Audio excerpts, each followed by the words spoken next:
तर हे कमाल लोकेशन बघून तुम्हाला असं वाटेल की मी युरोपच्या कुठल्या तरी महागड्या शहरामध्ये उभा आहे, जिथे कॉफीच 500 रुपयाच्या खाली मिळत नाही. तर अजिबात नाही भाऊ, मी उभा आहे अशा वेगळ्याच बेटावरती, जे युरोप म्हणू नका, गोवा म्हणू नका, प्रचंड स्वस्त आहे, व्हिसा फ्री आहे आणि मुख्य म्हणजे बऱ्याच लोकांना माहिती नाहीये, त्यामुळे 31च्या वेळी येऊन सुद्धा तुम्ही बघा काहीच गर्दी नाही, कम्प्लिटली निवांत आहे.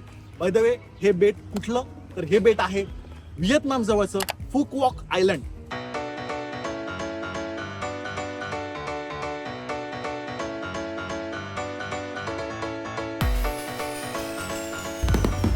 इथे आहे जगातली सगळ्यात लॉंगेस्ट केबल कार, जी थेट समुद्रावर आहे. मोठे अॅनिमल पार्क आणि सफारी, जिथे तुम्ही असंख्य प्रकारचे प्राणी बघू शकता, थेट जिराफला खायला घालू शकता, अॅनिमल शो बघू शकता. डिझनीलँड सारखं अम्युजमेंट पार्क, जिथे असंख्य राईड्स, मोठं ॲक्वेरियम, मरमेड शो, खूप साऱ्या ऍक्टिव्हिटीज, ज्या करून करून दमल्यावर निवांत समुद्रकिनारे चालत राहाव्यात अशा लेन्स, भरमसाठ शो, चित्रातल्या सारखं शहर आणि बरंच काही. विशेष म्हणजे आम्ही इथे राहिलो फक्त 3000 रुपयांमध्ये. आम्ही 14 जण स्वतः ट्रिप प्लॅन करून इथे गेलो होतो, त्यामुळे कसं प्लॅन करायचं, काय बघायचं, कुठे राहायचं, खूप स्वस्त तुम्ही हे बेट फिरू शकता. हे सगळी माहिती तुम्हाला व्हिडिओमध्ये मिळणार, फक्त व्हिडिओ शेवटपर्यंत बघत राहा. बाय द वे, इतकं निवांतपणा नाही, खूप गोष्टी करायला. चला पटापट. तर पुण्यावरून आमचा प्रवास सुरू झाला. आधी गेलो मुंबईच्या छत्रपती शिवाजी महाराज आंतरराष्ट्रीय विमानतळावर. भारतातून फुकॉकला थेट फ्लाईट नाही, तुम्हाला व्हिएतनामच्या हानोई किंवा होचिमिन वरनं कनेक्टिंग फ्लाईट बुक करावं लागतं, ज्याला लागतात एकूण 7 ते 8 तास. आम्ही बुक केलं होतं व्हिएतनाम एअरलाइन्सचं मुंबई होचिमिन, होचिमिन फुकॉक असं कनेक्टिंग फ्लाईट. आणि त्यामध्ये होचिमिन हे खूप जास्त बिझी एअरपोर्ट असल्यामुळे इमिग्रेशनसाठी मोठ्याच्या मोठ्या रांगा लागतात आणि 3 ते 4 तास जाऊ शकतात. आता आमची पुढची फ्लाईट होती 2 तासात, पण याची आम्हाला आधीच कल्पना होती, म्हणून आम्ही प्रायोरिटी इमिग्रेशनचं तिकीट बुक केलं होतं. जर होचिमिन वरून तुम्ही फुकॉकला जाणार असाल तर हे करणं मस्ट आहे, नाहीतर तुमची पुढची फ्लाईट मिस होऊ शकते. प्रायोरिटी चेक इनमुळे मोठी लाईन स्किप करून आम्ही थेट होचिमिनच्या डोमेस्टिक एअरपोर्टवर पोहोचलो आणि होचिमिन वरून पाऊण तासात पोहोचलो आमचं फायनल डेस्टिनेशन फुकॉक आयलंडला. तर अशा रीतीने फुकॉक एअरपोर्टला फायनली आम्ही पोहोचलेलो आहोत. एक फ्लाईट चेंज करून पूर्ण रात्रभर प्रवास करून पोहोचलेलो आहोत आणि आता इथून आम्ही हॉटेलला आमच्या जाणार आहोत. हॉटेलला ऍक्च्युली आम्ही एक एअरबीएनबी वरती बंगलो बुक केलाय. गणपती बाप्पा 17 सीटर व्हॅन मधून आम्ही निघालो आमच्या राहण्याच्या ठिकाणी. फुकॉक मधले रस्ते म्हणजे एकदम मक्खन. एअरपोर्ट वरून ग्रँड वर्ल्ड या आमच्या राहण्याच्या ठिकाणी आम्ही एंटर झालो आणि भाऊ, जो काय माहोल होता, इटली किंवा स्पेनच्या कुठल्या तरी सुंदर शहरात आम्ही प्रवेश केलाय असंच वाटत होतं. एकसारख्या इमारती, मध्येच कॅनॉल्स, छोटे छोटे रेस्टॉरंट, एकदम स्वच्छता, मुख्य म्हणजे एकदम निवांतपणा, पर्यटकांची कसलीच गर्दी नाही. फुकॉकच्या वाईब्स आपल्याला लई म्हणजे लईच आवडल्या. आता मुख्य काम होतं ते म्हणजे करन्सीचं. किती रुपये मिळणार आहेत? 2 कोटी 65 लाख. 1 रुपया आपला म्हणजे यांचे 292 रुपये. म्हणजे जर तुम्ही 1 लाख रुपये यांचे 1 लाख डॉंग म्हणजे आपले होतात साधारण 350 रुपये. वा, क्या बात आहे. पण याचा अर्थ असा नाही, कॉफीची किंमत जनरलमध्ये इथे 5 लाख 2 लाख अशी आहे. त्यामुळे करन्सी खूप जास्त आहे, पण आपल्याला वाटतं ती खूप स्वस्त आहे. इथे तर तसं नाहीये, तर आपल्याला खर्च करताना पण कळेल. तर मंडळी, फायनली आम्ही हॉटेल चेक इन केलेलं आहे, किंवा मी म्हणेन की होमस्टे चेक इन केलेला आहे आणि आम्ही राहतोय फुकॉकच्या ग्रँड वर्ल्ड या भागामध्ये. आणि ग्रँड वर्ल्ड हा जो भाग आहे, त्यांनी युरोपियन स्टाईलमध्ये संपूर्ण शहर नव्याने बांधलंय असं म्हणता येईल. इथूनच जवळ जे विन वंडर आणि विन पर्ल नावाची जी अम्युजमेंट पार्क आणि ॲनिमल सफारी आहे, अगदीच 2 किलोमीटर अंतरावरती आहे. त्यामुळे लोक आले तर एकतर ग्रँड वर्ल्डमध्ये राहतात किंवा सनसेट टाउन, जे इथून 40 किलोमीटर अंतरावरती आहे, जिथे लॉंगेस्ट केबल कार आहे आणि ते सुद्धा युरोपियन थीमचंच शहर आहे. आणि हे आहे आपलं होमस्टे ट्रायबिदो. हा खूप स्वस्तामध्ये मिळाला. मी तुम्हाला किंमत पण त्याची सांगेन. तर छानपैकी आत आल्या आल्या हा हॉल आहे, डायनिंग एरिया सुद्धा दिलेला आहे. इथे बनवून खायचं असेल तर किचन आहे आणि वरती म्हणजे 3 मजले, प्रत्येक मजल्यावरती 2 बेडरूम. यस, तर ही आहे रूम. डबल बेड, बाल्कनी या रूमला नाहीये, बाकी रूमला बाल्कनी आहे, टॉयलेट सुद्धा आहे. हा जो संपूर्ण बंगला आहे त्याचे एका दिवसाचे आहेत साधारण 17 ते 18 हजार रुपये. आम्ही 14 लोक इथे राहतोय, म्हणजे पर रूम तुम्हाला साधारण 3000 रुपयांना पडते. जे खूपच स्वस्त आहे. ब्रेकफास्ट याच्यामध्ये इन्क्लूड नाहीये. इथून खाण्याची ठिकाणं सगळी जवळच आहेत. इंडियन रेस्टॉरंट सुद्धा आहेत. कुठली कुठली रेस्टॉरंट आहेत मी तुम्हाला दाखवीनच. आता बाकीचे अट्रॅक्शन्स आहेत. आपण आधी ग्रँड वर्ल्ड फिरणार आहोत आणि ग्रँड वर्ल्ड फिरल्यानंतर मग ॲनिमल सफारी आणि अम्युजमेंट पार्क म्हणून मी तुम्हाला दाखवेन. चला. पहिल्या दिवशी दुपारी झोप काढून बाहेर पडलो तर भाऊ रात्री इथे फुल माहोल होता. दिव्यांमुळे ग्रँड वर्ल्ड लईच भारी दिसत होतं. स्ट्रीट फूडचे बरेच पर्याय दिसत होते. फेरफटका मारल्यावर रात्री ग्रँड वर्ल्ड भटकूया असं वाटलं. आहा, जबरदस्त माहोल आहे. म्हणजे यांनी कम्प्लिटली व्हेनिस सारखा शहर निर्माण केलेलं आहे आणि ज्या व्हेनिसच्या लेन्स आहेत ना तशाच पद्धतीने आहे. पूर्ण लाइटिंग आणि इथे सेम व्हेनिस सारख्या बोट सुद्धा आहेत. बोट राईड संध्याकाळी 7ला बंद होते. आम्हाला बोट राईड घ्यायची होती पण बोट राईड नाही मिळणार. तर आपण आता बाकी काही गोष्टी मिळतात का आम्ही बघतो. इथे 9ला शो होणार आहे तर तो शो सुद्धा आम्हाला बघता येईल. 400,000 400 all. Yeah, how much distance it is? about 40 minutes. 40 minute. Yes. Best गोष्ट म्हणजे सगळीकडे बॅटरीवर चालणाऱ्या कार्ट्स आहेत ज्यातून तुम्ही आरामात फिरू शकता. ग्रँड वर्ल्ड मध्येच जेवणाचे बरेच ऑप्शन्स आहेत. Cần bao nhiêu chiếc bánh pizza cho 11 người?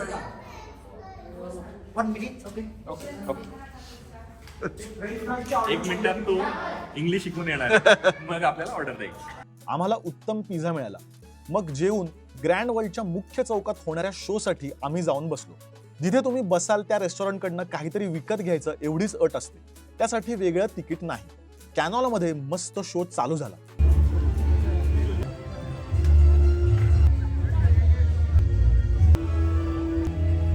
त्यामध्ये फटाक्यांची जोरदार आतषबाजी होती.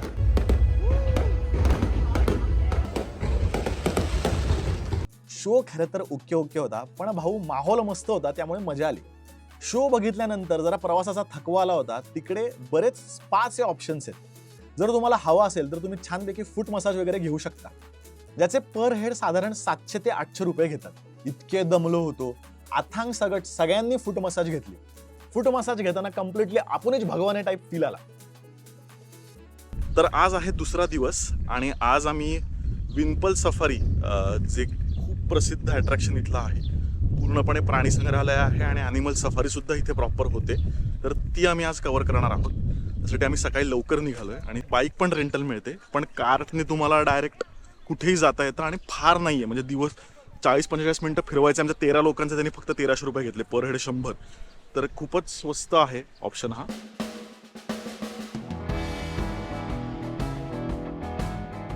बॅटरी कार्ट मधून आम्ही सगळे विनपल सफारीसाठी निघालो जे ग्रँड वर्ल्ड पासून साधारण 4 ते 5 किलोमीटर अंतरावरती आहे. 15 ते 20 मिनिटांमध्ये आम्ही विन सफारी ॲनिमल पार्कच्या मेन गेटवर पोहोचलो. आम्ही तिकीट ऑनलाईनच काढलं होतं त्यामुळे लगेचच आत एंट्री घेतली. तर फायनली विन सफारीच्या आतमध्ये प्रवेश केलेला आहे. इथे तर झू प्राणी संग्रहालय वेगळं आहे आणि सफारी वेगळी आहे. आणि बाय द वे याचे तिकीट्स तुम्ही ऑनलाईन बुक करू शकता. क्लूपवरनं आम्ही बुक केले होते. क्लूप वेबसाईटवरती तुम्हाला सगळ्याच अम्युजमेंट पार्कचे तिकीट्स मिळतात. किंवा इथे पण येऊन तिकीट घेऊ शकता. पण आम्ही शक्यतो रिस्क नको म्हणून आधीच तिकीट बुक केलं. तर एक तिकीट जे आहे इथलं ते साधारण 3000 रुपयांना पडतं. वा आल्या आल्याच इतक्या सुंदर फ्लेमिंगोनी स्वागत केल्यामुळे एका मिनिटातच पैसे वसूल झाल्यासारखं वाटलं. पण बर्ड शो चालू होणार होता म्हणून लगेचच पुढे निघालो. तर आल्या इथे ॲनिमलचा शो आहे 10 वाजता असं आम्हाला कळलंय. पण आधी आम्ही शो बघणार आहोत आणि मग त्यानंतर सफारी बघणार आहोत. आम्ही पोचलो तेव्हा बर्ड शो चालू झाला होता. एवढा मोठा हॉर्नबिल पक्षी मी आयुष्यात पहिल्यांदाच बघितला. मुख्य म्हणजे तो कम्प्लिटली ट्रेन्ड होता. वेगवेगळ्या पक्ष्यांची प्रात्यक्षिकं त्यांनी दाखवली. जगभरातून पर्यटक इथे असून सुद्धा ते स्वतःच्याच भाषेमध्ये माहिती सांगत होते हे विशेष. Cổ động viên dành cho hai bạn ấy nha. नाहीतर आपल्याकडे लोकांना लगेचच इंग्रजी बोलायची खाज असते. असो पण हा शो लईच भारी होता. खूपच मजा आली. दररोज सकाळी 11 वाजता हा शो असतो त्यामुळे त्याआधी तुम्ही पार्कमध्ये पोचायला पाहिजे. शो नंतर संपूर्ण प्राणी संग्रहालय फिरून बघायचं आम्ही ठरवलं जे आम्ही बग्गीतून फिरणार होतो. बाय द वे सुख हे या कार्टमधनं खाली उतरावंही लागत नाही आणि तुम्ही फक्त प्राणी उजवीकडे किंवा डावीकडे ते तुम्हाला इन्स्ट्रक्शन देतात आणि तुम्ही बघायचं. खूप सारे प्राणी कार्ट मधून आरामात बघता येतात. हरणं, काळवी, माकड, अस्वलापासून ते अगदी वाघाचं सुद्धा दर्शन झालं.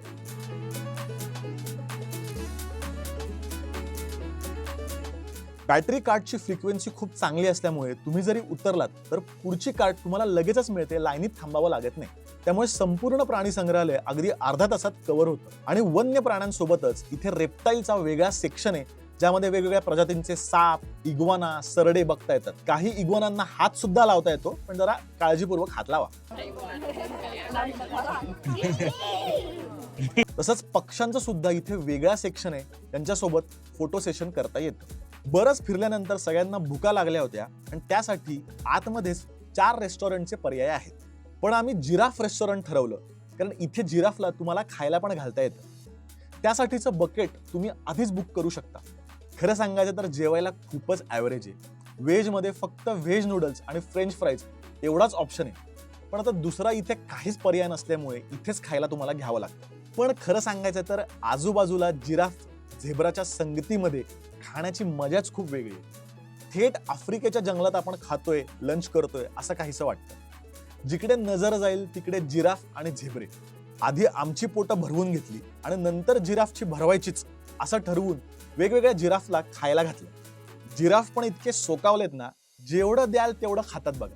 जिराफला भरवताना जणू आपणच पंचपक्वान्न खातोय इतका आनंद अथांगाच्या चेहऱ्यावर होता. त्याने मनसोक्त जिराफला खायला घातलं. त्याने कशाला, नंतर आम्ही सगळ्यांनीच जिराफला खायला घातलं. आणि खरं सांगू का, खूपच मजा आली, वेगळाच आनंद होता. तर जिराफ रेस्टॉरंट मधलं जेवण फारच सोसं होतं. ऑफकोर्स अशा ठिकाणी चांगलं मिळतच नाही, मीठ नाही, मसाला नाही, काहीच चव नाही, पण माहोल छान होता. त्यानंतर आमची अजून एक वाईल्ड सफारी राहिली होती, जी बसमधून होती, ज्यामध्ये प्राणी मोकळे असतात आणि तुम्ही बसमधून त्यांना बघता. त्या सफारीसाठी आम्ही गेलो. इतकी उत्तम व्यवस्था होती, कुठेही थांबावं लागत नाही. लगेचच बससाठी जागा मिळाली. इथे प्राण्यांचे वेगवेगळे विभाग केले. सुरुवातीला हरणं आणि काळवीट, मग एका विभागातून दुसऱ्या विभागात बस जाते, ज्यामध्ये सिंह, नंतर मग वाघ, बिबटे, गेंडे असे वेगवेगळ्या विभागातले प्राणी तुम्हाला छान बसल्या जागी बघता येतात. पूर्णपणे जुरासिक पार्कचाच फील येतो. आणि अगदी अभयारण्यासारखे हे प्राणी मोकळे असल्यामुळे जंगल सफारी केल्याचा आनंद मिळतो. तर विनपल सफारी नंतर मी म्हणलं तसं की आम्ही राहायला इथे ग्रँड वर्ल्डला, आणि इथे समोरच समुद्र किनारा आहे. आहा सुरेख. तर बाकी पब्लिक झोपलंय आणि मी आणि आपला दोस्त नाही का, जरा जुन्या कॉलेजच्या आठवणी मस्त समुद्र किनारी जरा फिरून. हा म्हणलं आम्ही दोघंच, मग बाकी संध्याकाळची. 14 लोकांमधले बाकी सगळे लोक झोपलेत, पण आमच्यात हा उत्साह आहे. त्यामुळे म्हणलं की इथे समोरचा बीच, या बीचचं नाव आहे गांडो बीच. बरोबर, नाव जरा विचित्र आहे. नाव विचित्र आहे, Beach पण चांगलं आहे. कुठल्या मराठी माणसांनी किंवा नाही का असं नाव हे ठेवलेलं नाहीये. तर ते गांडाऊ बीच असं आहे. तर प्लीज तुमचा गैरसमज नसावा. क्या बात आहे. समोर जे काही इन्फ्रास्ट्रक्चर केलंय सुरेख. आम्ही बीचवर पोचलो आणि भाऊ जो काय माहोल होता, संपूर्ण व्हाईट सँड आणि एक कण पण कचरा नाही. इथलं जे काय वातावरण आणि वाईब्स होता ना, अरे काय बोलायचं. आहा, म्हणजे बाकी काही ऍक्टिव्हिटीज न करता फक्त या बीच साठी फुकवॉकला गेलात तरी बेस्ट आहे. इतका सुंदर बीच होता आणि हा प्रसिद्ध बीच होता, म्हणजे बाकी ऑफबीट बीच काय लेवलचे असतील असं सुद्धा वाटून गेलं. तर हा आहे डे 3.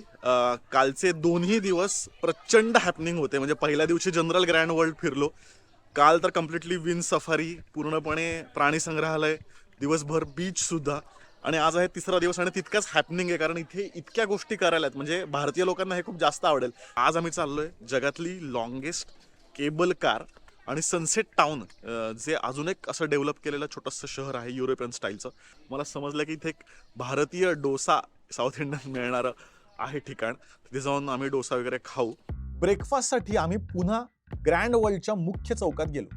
इथे नुसतं चालायला सुद्धा खूप भारी वाटतं. बाजूने कॅनॉल, त्यातून निवांत जाणाऱ्या बोटी, पूर्णपणे युरोपियन माहोल. तर ब्रेकफास्टसाठी एक नंबर जागा सापडली आहे. म्हणजे काय बोलायचं, हा माहोल आहे कम्प्लिटली. हा छानपैकी अशा ठिकाणी खायला आपल्याला असं वाटतं काहीतरी परदेशी खायला मिळेल. तर डायरेक्ट भाऊ डोसा. इथे डोसा, इडली, डोसा, सांबार सगळं मिळते भारतीय, आणि चहा सुद्धा आहे. तर व्हेनिसच्या काठी बसून डायरेक्ट डोसा, नाही का.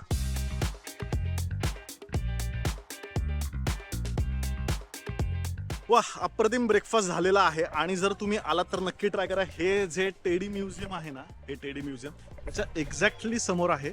आणि कोल्ड कोकोनट कॉफी जबरदस्त मिळते. आम्ही सगळ्यांनी घेतली आणि नजारा पण भारीच आहे इथे. आता आमची गाडी येऊन थांबलेली आहे. तर आपण आता थेट व्हॅनमधनं जाणार आहोत सनसेट टाउनच्या केबल कार.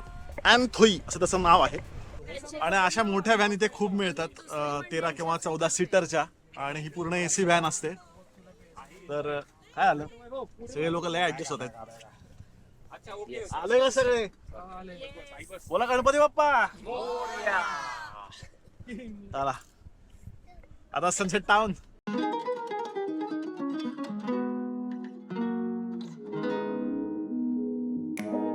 ग्रँड वर्ल्डवरून एका तासामध्ये तुम्ही सनसेट टाउनला पोहोचता.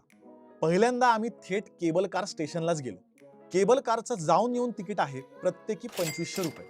फारशी रांग नव्हती, त्यामुळे संपूर्ण केबल कार आमचीच होती, बाकी कोणी नव्हतं. आम्ही थेट केबल कारमध्ये प्रवेश केला. सगळ्यांमध्ये प्रचंड जास्त एक्साइटमेंट होती.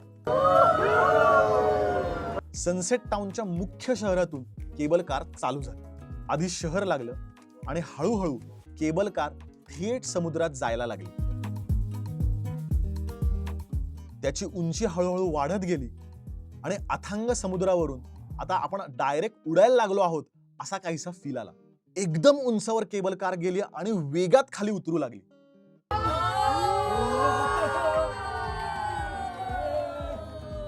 खाली फक्त समुद्र आणि त्यातून डोकं काढणारे हिरवेगार डोंगर, ज्याचं वर्णन शाळेतल्या निबंधात आपण समुद्रातले पाचू असं करायचो असं मला आठवलं. समुद्रातून जाणाऱ्या बोटी खेळण्यांसारख्या दिसत होत्या.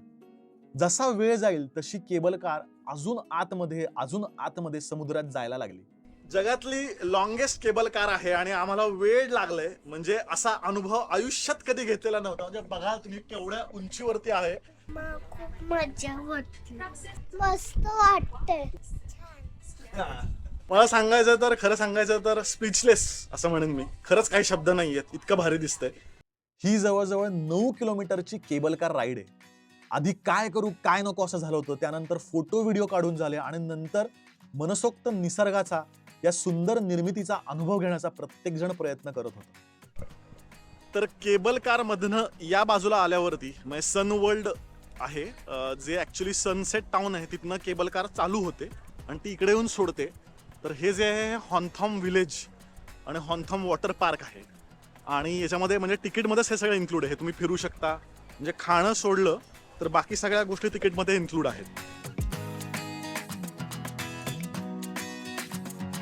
तिथे लहान मुलांसाठी बऱ्याच ऍक्टिव्हिटीज होत्या, वेगवेगळ्या राईड्स होत्या. खूप मोठं रोलर कोस्टरची सुद्धा इथे राईड होती. पूर्णपणे हॅपनिंग असं ते पार्क होतं. त्यामुळे तिथे तासाभरात होतील तितक्या राईड्स करून आम्ही परत सनसेट टाउनला केबल कार मधनच परतलो.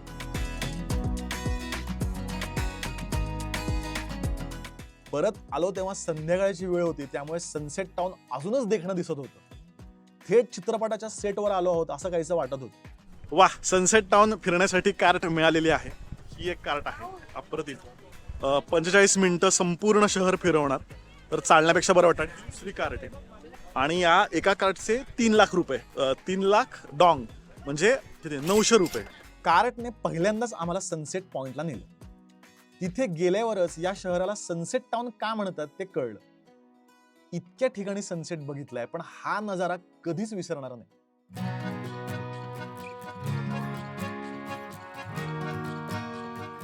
सनसेट बघितल्यानंतर आमच्या कार्टमधून शहरात फेरफटका मारायला सुरुवात झाली. ज्या पद्धतीने हे शहर वसवलंय ना, त्याला तोड नाही. खरं तर हे नव्याने कृत्रिमरित्या वसवलेलं युरोपियन थीम प्रमाणे बांधलंय, त्यामुळे मला असं वाटलं होतं की खूपच असं आर्टिफिशियल वाटेल, पण अजिबात नाही. असं वाटत होतं की हे सुद्धा जुनं आणि ऐतिहासिक शहर आहे. इतक्या टेस्टफुली डिझाईन केलंय की कुठेच खोट्या सेटवर आहोत असा कसलाही भास होत नाही. मला युरोपच्याच कुठल्या तरी शहरात फिरतोय असं वाटत होतं. संध्याकाळच्या सोनेरी प्रकाशात ते सनसेट टाउन अजूनच उजळून दिसत होतं. प्रत्येक चौक, प्रत्येक इमारत, प्रत्येक कोपरा, प्रत्येक दरवाजा, प्रत्येक खिडकी एखाद्या पेंटिंग प्रमाणे वाटत होती. इथे काही न करता 4-5 दिवस राहायला पाहिजे असं सुद्धा वाटून गेलं. रात्रीचं जेवण इथे सनसेट टाउन मध्येच करावं असं आम्ही ठरवलं. तर वरती इंडियन रेस्टॉरंट टिपिकल होते, पण आता असं एवढं छान सनसेट टाउन व्हेनिस टाईप शहरात आलो तर असं वाटलं की जरा छान ठिकाणी जावं, म्हणून आम्ही जरा फॅन्सी कॅफे शोधतोय. आणि हा रस्ता आहे, अरे काय रस्ता आहे हा. आणि आमच्यासोबत काही फ्रेंच मुली सुद्धा आहेत. फ्रेंच मुली. तुमची एमिरेट्सची फ्लाईट कधी आहे? एमिरेट्सची फ्लाईट कधी? मला तेवढे मराठी येतं. थोडं थोडं मराठी येतं, त्यामुळे असं काही न ठरवता असं रात्रीच्या वेळेला नुसतं चालायला पण खूप छान आहे. वा, आणि सुरेख कॅफे मिळालेलं आहे आम्हाला. काय हॉटेल आहे हे व्हेनिस हॉटेल आणि व्हेनिस कॅफे आहे. आणि आतला जो माहोल आहे तर इथे काहीतरी इटालिनो नाही का, खाऊयात. तर good morning, day 4 in Phu Quoc island. आणि आज सगळ्यात मोठी गोष्ट म्हणजे विन वंडर्स, जे सगळ्यात मोठं अम्युजमेंट पार्क आहे डिझनीलँड सारखं. इथे अम्युजमेंट पार्क आहे, वॉटर पार्क आहे, खूप मोठं ॲक्वेरियम सुद्धा आहे जिथे मरमेड शो होतात. आणि या तीनही गोष्टी तुम्हाला एकाच तिकिटात मिळतात. त्याचे साधारण प्रत्येकी 3000 रुपये. विनवर्ल्डचं तिकीट सुद्धा आम्ही आधीच ऑनलाईन बुक केलं होतं. आतमध्ये गेल्यास मोठं डिझनीलँड सारखंच कॅसल लागतं. बरं, विन वंडर्सच्या आतमध्ये आलेलो आहोत. आल्या ब्रेकफास्ट केला. बरं, खायला इथे व्हेजिटेरियनमध्ये काहीही ऑप्शन्स नाही आहेत, फक्त पिझ्झा आहे. त्यामुळे ते लक्षात ठेवा, तुम्ही शक्यतो ब्रेकफास्ट बाहेरनंच करून या. आणि इथे संध्याकाळी शो सुद्धा असतो. आता अख्खं बघणं शक्य होणार नाहीये. खरं सांगायचं तर 2 दिवस सुद्धा कमी पडतात अख्खं बघायचं असेल तर आम्ही हे अख्ख्या दिवसात बघणार आहोत. इथेही आम्ही बग्गी सर्व्हिस आधीच बुक केली होती. गेल्यावर पहिलं थेट आम्ही इथल्या मोठ्या ॲक्वेरियम मध्येच गेलो. मोठ्या कासवाच्या आकारामध्ये हे ॲक्वेरियम. इथल्या मोठ्या आकाश पाळण्यातून सुद्धा हे कासव लई भारी दिसतं. आतमधले सगळे मासे बघायला आमचा छोटा जिराफ फारच उत्सुक होता. आतमध्ये गेल्यावर वेडच लागलं. आयुष्यात बघितला नसेल एवढा मोठा फिश टँक. थिएटरची स्क्रीन पण याच्या पुढे छोटी वाटावी एवढी मोठी भिंत आणि त्यात असंख्य मासे. आतमध्ये प्रत्येक टँकमध्ये खूप वेगवेगळ्या प्रजातीचे मासे होते.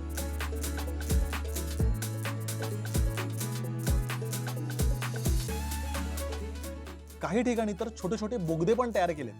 त्यातून जाताना थेट समुद्रात अंडर वॉटर आपण चालतोय असंच काहीसं वाटतं.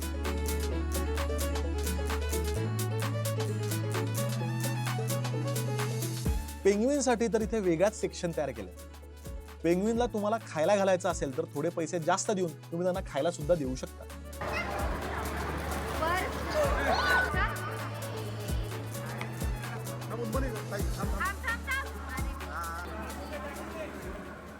सगळी पोरं इतकं मोठं पाण्यातलं जग बघून मंत्रमुग्ध झाली होती. त्यात कहर म्हणजे इथला शो.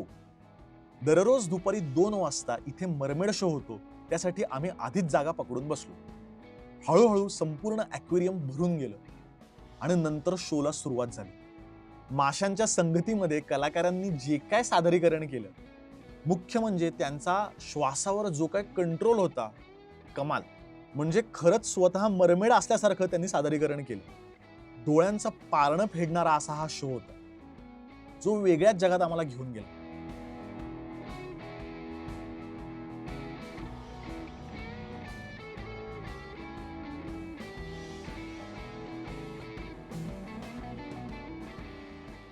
खरं तर इथेच आमचे पूर्ण पैसे वसूल झाले होते, पण आलोच आहोत तर बाकी पण काही राईड्स आम्ही केल्या. विशेषतः लहान मुलांसाठी इथे खूप साऱ्या ऍक्टिव्हिटीज आहेत.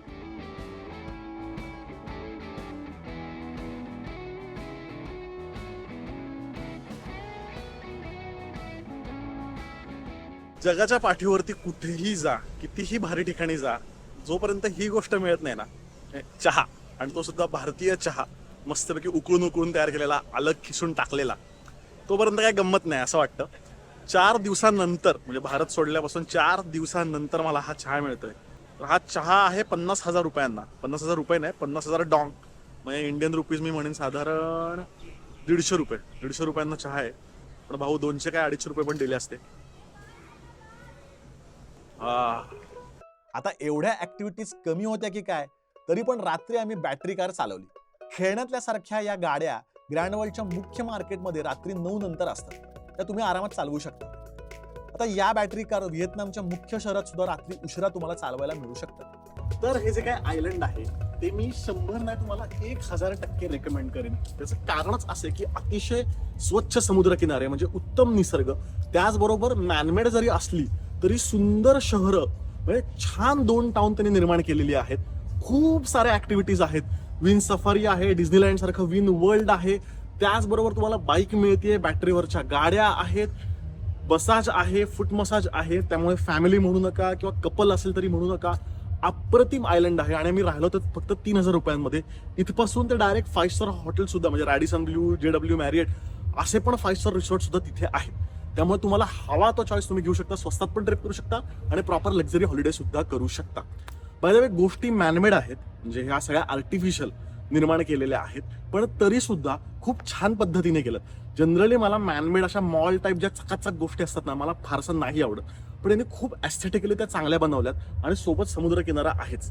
त्यामुळे जर तुम्ही फुकॉक ट्रिप प्लॅन करत असाल तर नक्की विचार करायला हरकत नाही. आणि अजून गर्दी नाही, कारण अजून बऱ्याच लोकांना हे समजलेलं नाही. पाहिजे मला अजून एक गोष्ट तुम्हाला विचारायची आहे. हा सगळा व्लॉग स्टाईल व्हिडिओ आपण केला, पण फुकॉकचा हक्काच्या ट्रॅव्हल गाईडमध्ये मी खास व्हिडिओ घेऊन येऊ शकतो, ज्यामध्ये फ्लाईटचं ऑप्शन काय, राहण्याचे ऑप्शन काय, खायचं काय, सगळी डिटेल फक्त इन्फॉर्मेटिव्ह व्हिडिओ म्हणतो ना आपण, तसा मी तुमच्यासाठी घेऊन येऊ शकतो. मला कमेंटमध्ये सांगा. बाय द वे एक मिनिट, ट्रिप संपलेली नाही अजून आपली, तर आपण इथून चाललेलो आहोत व्हिएतनामला. आणि मी तुम्हाला हेही सांगणार आहे की फुकॉक आणि व्हिएतनाम हे जोडून तुम्ही कशी काही ट्रिप प्लॅन करू शकता. त्यामुळे पुढचा पण अजून प्रवास खूप मोठा आहे. आता फक्त फुकॉकचा प्रवास संपतोय, पुढे व्हिएतनामचा चालू होतोय. त्यामुळे बुधवार आणि रविवार अजिबात चुकवायचा नाही. परत भेटूयात, तोपर्यंत हॅपी जर्नी.